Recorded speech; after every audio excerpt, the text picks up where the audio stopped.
আল্লাহ রাব্বুল আলামিনের কাছে আরজি করবে, রব্বানা, হে আমাদের রব, আখরিজনা মিনহা, জাহান্নাম থেকে আমাদেরকে বের করে দেন, জাহান্নাম থেকে আমাদেরকে বের করে দেন। জাহান্নামের কঠিন দাহ, জাহান্নামের কঠিন আগুন আর আমাদের সহ্য হয় না। আপনি যদি আমাদেরকে আবারও দুনিয়ার জমিনে পাঠান, আমার হায়াতের জীবনে আরেকবার যদি দুনিয়ার জমিনে যেতে পারি, কোনদিন এক ওয়াক্ত নামাজ ছাড়বো না, কোনদিন যাকাত ছাড়বো না, কোনদিন মাহে রমজানের রোজা ছাড়বো না, কোনদিন বিবিদেরকে বেপরদা রাখবো না। তাই না, আমাদেরকে আরেকবার দিয়ে দেখেন না। কি বলেন, আল্লাহকে আবার পাঠাবেন?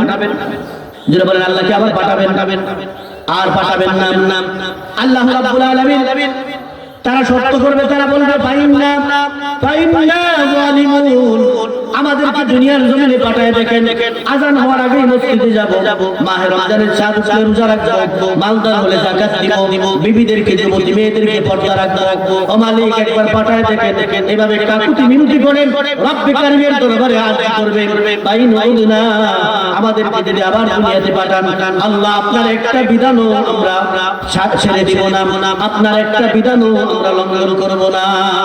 কিন্তু শত কাঁদলে, শত চিল্লালে আল্লাহ কি শুনবেন?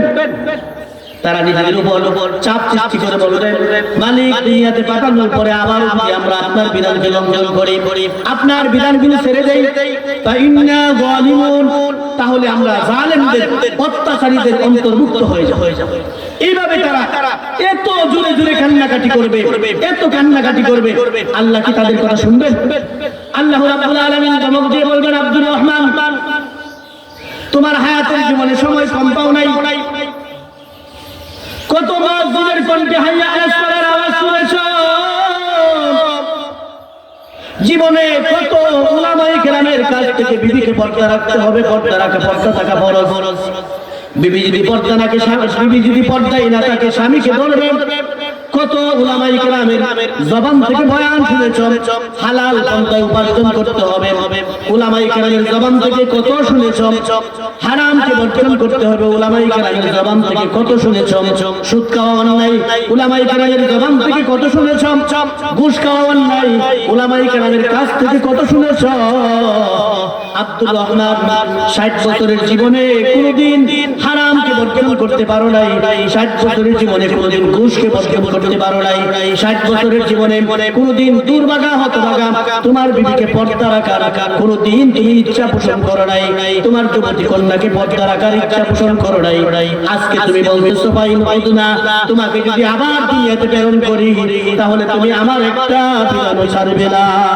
না না না, আমি এত বোকা না, আমি তোমাকে 60 বছর অপশন দিয়েছিলাম, আমি কত দেখেছি, কত তোমার দিকে তাকিয়েছিলাম।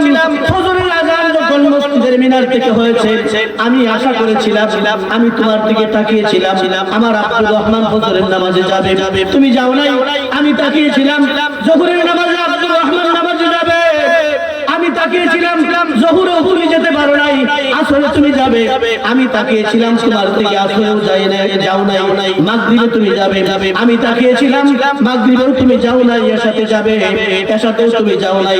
আমার ফেরেশতারা বলেছে, মালিক, তোমার আব্দুর রহমান ফজর পড়ে নাই, যোহর পড়ে নাই, আসর পড়ে নাই, মাগরিব পড়ে নাই, এশারের নামাজও আসে নাই, তুমি আব্দুর রহমানের খাবার বন্ধ করে দাও। আমি আল্লাহ বলেছিলাম, ও ফেরেশতার দল, সে ফজরের নামাজে আসতে পারে নাই, যোহরে আসতে পারে নাই, আসরে আসতে পারে নাই, মাগরিবে আসতে পারে নাই, এশারের নামাজে আসতে পারে নাই। ও আমার ফেরেশতার দল, আব্দুর রহমানকে আমি অতি মায়া করে বানাইছি, আব্দুর রহমানকে আমি অতি ভালোবাসি, সে আমার গোলাম। আজকে আসতে পারে নাই, আগামী দিন ফজরের নামাজে আসবে, আজকে ফজরের নামাজে আসতে পারে নাই, আগামী দিন যোহরের নামাজে যাবে, আজকে যোহরের নামাজে যেতে পারে নাই।